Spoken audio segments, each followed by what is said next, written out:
क्या आप जानते हैं कि एक युद्ध भूमि पर दिया गया संवाद आज भी करोड़ों लोगों को जीवन जीने की राह दिखा रहा है? जी हाँ, हम बात कर रहे हैं श्रीमद् भगवद गीता की। आज हम जानेंगे संपूर्ण भगवद गीता का सार, वो ज्ञान जो ना सिर्फ अर्जुन को मिला था बल्कि पूरे संसार के लिए एक अमूल्य धरोहर बन गया। तो आइए जानते हैं संपूर्ण भगवद गीता का सार। महाभारत का युद्ध शुरू होने ही वाला था। कौरवों और पांडवों की सेनाएं आमने सामने खड़ी थीं, लेकिन युद्ध से पहले अर्जुन का मन विचलित हो गया। वो अपने ही रिश्तेदारों से युद्ध करने को तैयार नहीं था। उसी समय भगवान श्री कृष्ण ने अर्जुन को जो उपदेश दिया वही भगवद गीता कहलाता है। गीता में कुल 18 अध्याय और 700 श्लोक हैं। यह सिर्फ धार्मिक ग्रंथ नहीं बल्कि एक जीवन जीने की कला है। ये हमें बताती है कर्तव्य क्या है, धर्म क्या है और मोक्ष कैसे प्राप्त हो। न हन्यते हन्यमाने शरीरे, जिसका अर्थ है आत्मा न कभी जन्म लेती है न मरती है। शरीर नष्ट होता है लेकिन आत्मा शाश्वत है। कर्म करो, फल की चिंता मत करो। कर्मण्येवाधिकारस्ते मा फलेषु कदाचन। कृष्ण कहते हैं कर्म करना हमारा अधिकार है, लेकिन उसके फल पर नहीं।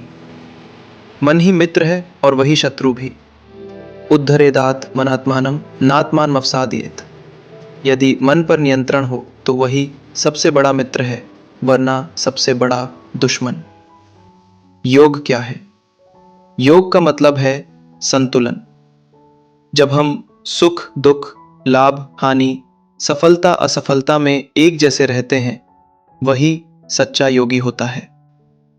भक्ति मार्ग। भगवान कहते हैं यदि कोई प्रेम से, श्रद्धा से मुझे एक फूल, एक जल भी अर्पित करे, मैं उसे स्वीकार करता हूं। ये बताता है कि ईश्वर भाव के भूखे हैं, वस्तुओं के नहीं। आज जब जीवन में तनाव है, भ्रम है, डर है, तब गीता हमें सिखाती है भय को कैसे जीता जाए, अपने कर्तव्यों को कैसे निभाया जाए, जीवन के हर उतार चढ़ाव में स्थिर कैसे रहा जाए।